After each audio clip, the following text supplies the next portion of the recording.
Good morning mga kaibi. May bagong utos na naman yung puriman. Nandito ako ngayon sa loob ng kakahuyan.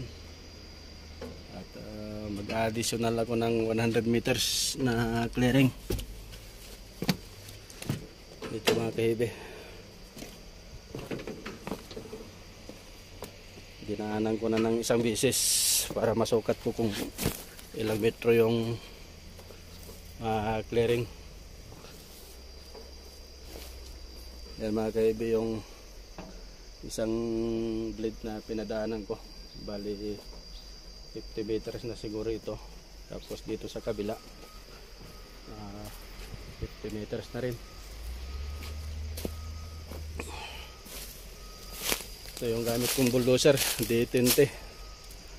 Medyo magandang gamitin ito dahil may malalaking punong kahoy. Katulad nun mga kaibi, malaking punong kahoy yun. Tapos yung nandito, ayan, malalaking punong kahoy ito. Tapos yung nandyan sa tabi ng bulldozer, 100 meters yung pinadagdag na clearing. Gagawin kasing istaka ng mga putik ito. Yung galing sa central, ini-stack dito dahil may mga laman diamante pa raw. Kaya pinapa-stack ng mga matataas na boss. Kaya umpisahan ko muna mga kaibi para matapos yung maghapon. Maghapon lang yung tinatapos dito, hindi yung trabaho.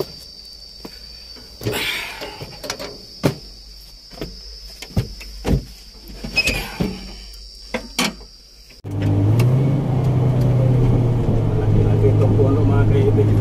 Itong bako.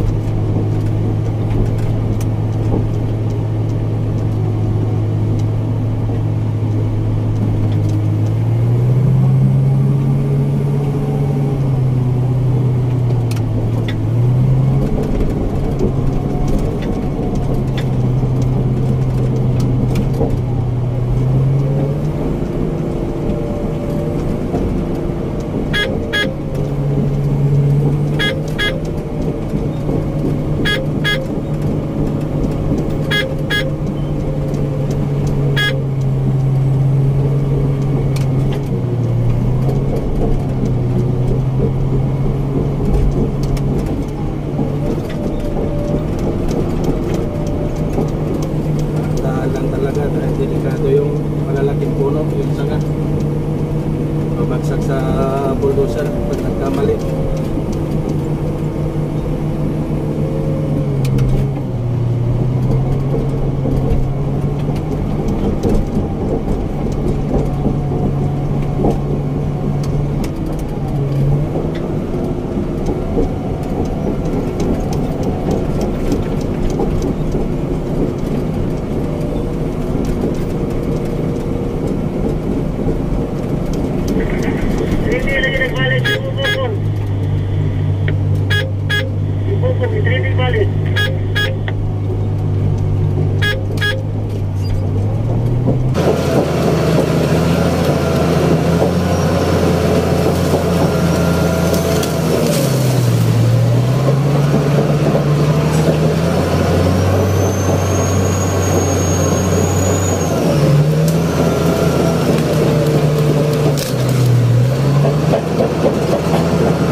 clearing ko dati mga kaibe nung isang araw. Tapos maliit pa daw yung espasyo, kaya nagpadagdag sila rito ng 100 meters uli. Yan, nasimulan ko na yan. Ang una kong ginawa, inuna ko munang i-clearing doon sa loob bago ko itulak yung nandito, yung mga naka-stack na ito mga kaibi. Kasi kung unahin mo itulak yan, mahirapan yung bulldozer kahit malaki yung bulldozer na gamit. Kaya ang ginawa ko, inuna kong na-clearing bago ko itulak itong nanditong mga stockpile para hindi mahirapan yung bulldozer. Kasi kung dito ka magsimula sa harapan, itulak mo doon sa dulo, mahirapan yung bulldozer kasi malalaking puno ito mga kaibigan. Ayan, malalaking puno yung madadaanan. Kaya ang ginawa ko, doon ako nag-umpisa sa loob, patras dito sa bungad, para pag naitulak itong stockpile na mga puno, hindi na mahirapan magtulak yung bulldozer. Kulang pa kasi yung space daw, space nung yung tinatambak na yan, yung dinadala nung bulbo na yon dito galing sa sentral. Mga puti kasi yan na galing sa sentral, may mga laman pa raw diamante, kaya